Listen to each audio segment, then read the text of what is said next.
雀巢香港設立嘅其中一個服務點位於尖沙咀山林道，門外張貼咗回收奶粉嘅通告，有家長嚟退款，填寫表格，登記個人資料，最快下一個工作日收到退款。而另一個服務點就喺銅鑼灣。雀巢香港早前就公布，自願回收22個批次嘅嬰幼兒配方奶粉，懷疑受納藥芽孢桿菌污染。有家長就懷疑7個月大嘅小朋友食用有關批次嘅奶粉之後唔舒服，到私家醫院求診之後留醫2晚。有少少嘅低燒啦，跟住又開始屙啦，因為佢其實之前從來冇屙過㗎。而家呢3日咧，都係維持喺8至10次嘅。亦都有家長話懷疑小朋友飲奶之後肚屙，要睇醫生。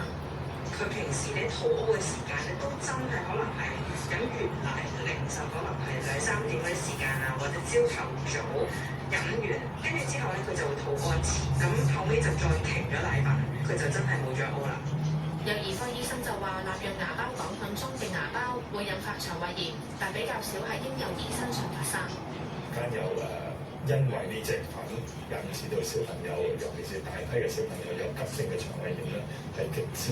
罕見嘅，同埋通常都係要揾第二啲原因先。通常都係真係好常見啦。